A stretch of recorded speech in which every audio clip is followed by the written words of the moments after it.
Hey, hey, beautiful people, and welcome back to Mondays with Mondane, where we dive deep into life, love, liberty, and of course, democracy. And now more than ever, truth. I'm your host, Edie Mondane, and tonight we're facing a question that I know is on the mind and hearts of a lot of folks right now. In the Trump Musk era, well, I thought it was the Trump Vance era. Well, anyway, what's awaiting the marginalized communities? What's going on? What's moving behind the curtain in Musk's America and the danger that it wields for marginalized communities? As America teeters on the brink of governmental dysfunction, a new wave of power dynamics threatens to deepen the inequities already faced by we, us, the marginalized community. With the rise of billionaire influence in politics, spearheaded by figures like our incumbent and Elon Musk, the stage is being set for a governance system that prioritizes corporate interest over human rights. This era demands a decisive response, one rooted in the good trouble that the late Senator John Lewis spoke of, and the prophetic vision of Dr. Martin Luther King Jr.'s unsettling force. We've got to align the historic parallels, and we've got to learn from the lessons of the past. The current political and economic landscape mirrors the Gilded Age of the 19th century, where monopolistic tycoons like Rockefeller and Carnegie dominated both the economy and politics. The era was marked by rampant inequality, disenfranchisement, and labor exploitation.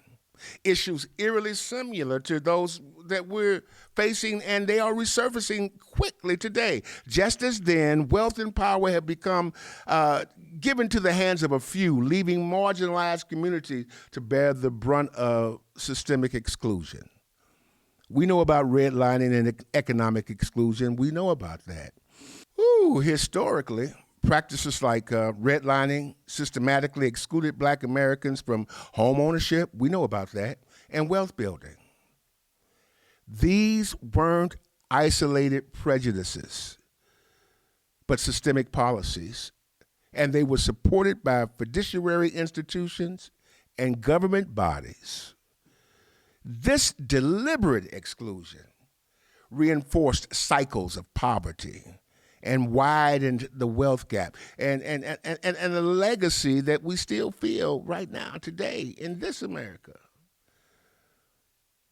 The present crisis impacts the vulnerability of populations everywhere. It widens the wealth gap.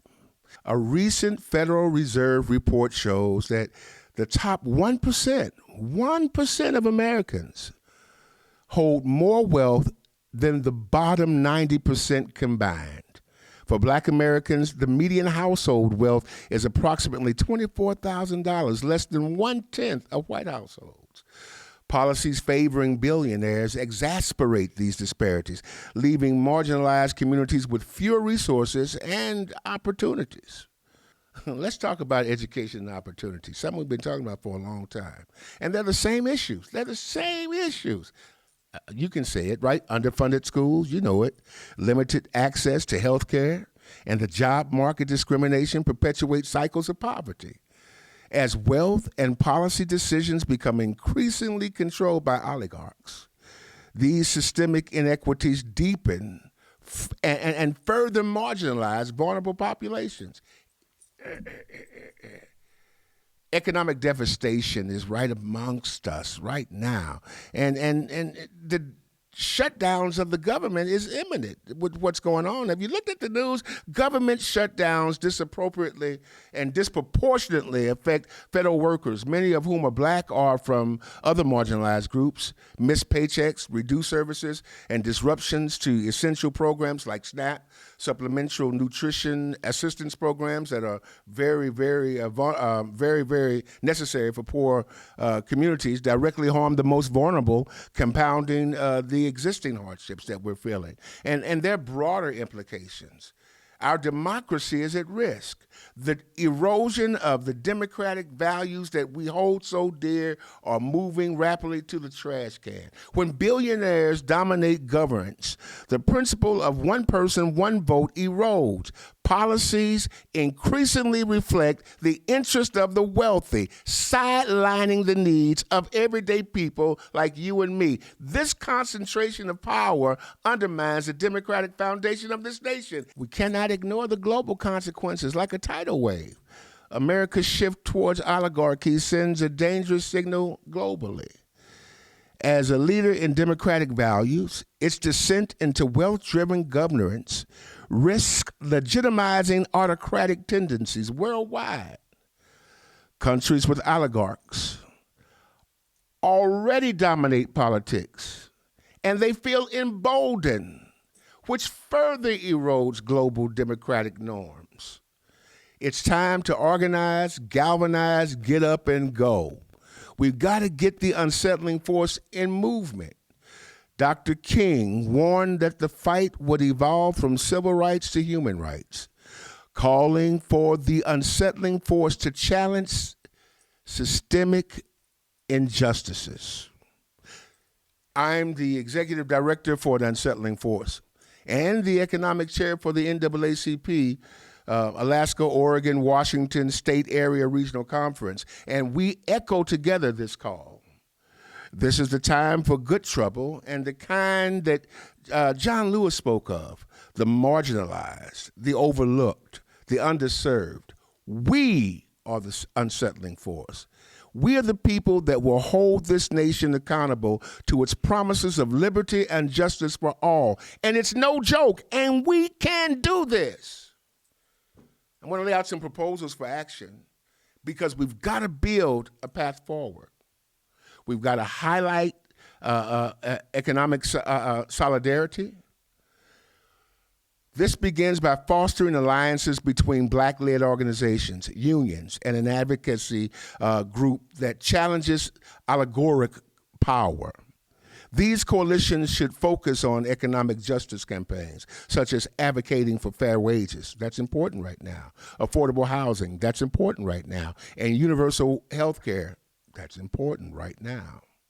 We've got to demand policy change, brothers, sisters, y'all. We've got to push for policies like wealth taxes on billionaires, stricter campaign finance laws, and expand voting rights. These measures can curb the outsized influence of the ultra-wealthy and restore equity to the political system and bring us to some kind of norms. Education, education, education. We've got to educate communities. It's a must that we launch nationwide efforts to educate marginalized communities about wealth inequity and inequality. And we got to talk about the political disenfranchisement that we see. Knowledge is key, and it's a weapon against manipulation and systemic exclusion. Harnessing technology for justice is another important issue. We've got to leverage social media and digital platforms to mobilize grassroots movements. While billionaires use technology to consolidate power, these tools can also amplify voices demanding, and I did say demanding, equity and justice. Reinforcing the moral imperatives. This fight demands unity and courage, people. Dr. King's letter from the Birmingham jail reminds us that the injustice anywhere is a threat to justice everywhere. The marginalized voice must rise together to challenge systemic inequities, echoing King's vision of an unsettling force. That will, it most definitely will, transform this society. This is a call, a clarion call to good trouble.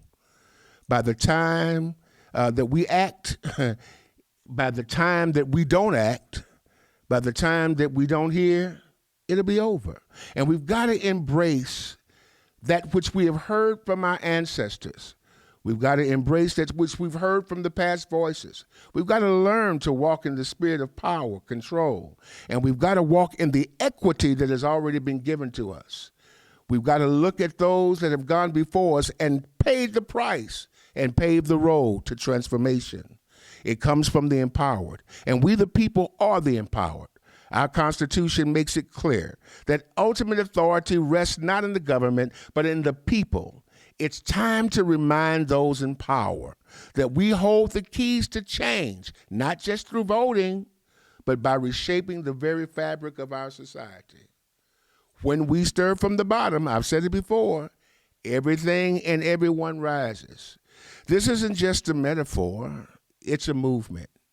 And it's a movement to restore trust and rebuild our nation. We've got to, today, harness the collective power of the marginalized and the privileged, the oppressed and the allies, the dreamers and the realists. We've got to come together. We can realign this country with its founding ideals. Let us honor the resilience of our past while embracing the possibilities of tomorrow. But this is today. This is our moment. We must wield power wisely, courageously, and with a vision for a future rooted in freedom, equality, and justice for all.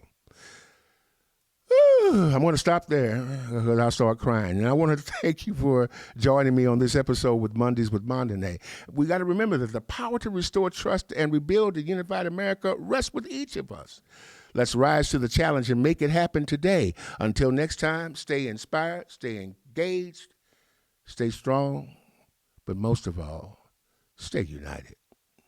Power.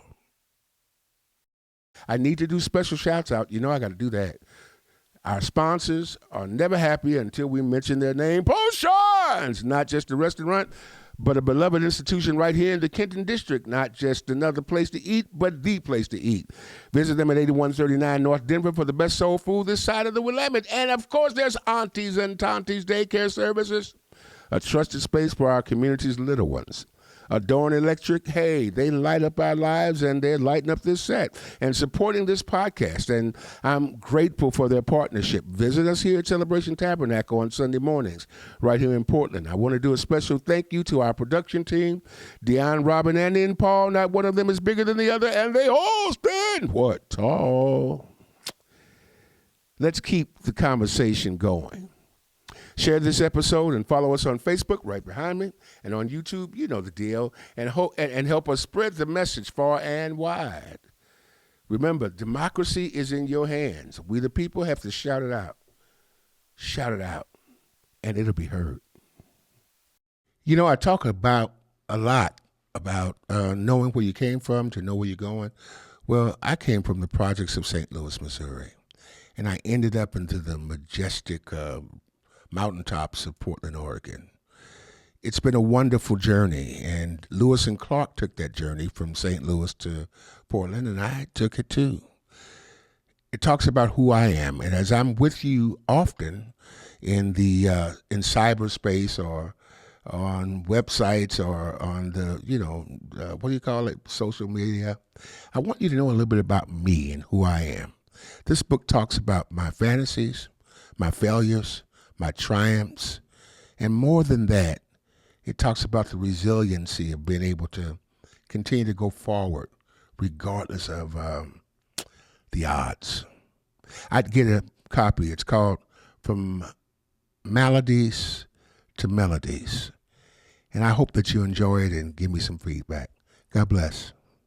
Hey, it's time for you to come to Post Shine. Check out that catfish sandwich. Oh my goodness, is that the shrimp po' boy? Man, look at that chocolate chip cake. Man, I need to get over to Post Shines at 8139 North Denver right now because this food looks delicious. Or call if you'd like, 503-978-9000. And don't miss it, you'll be sorry.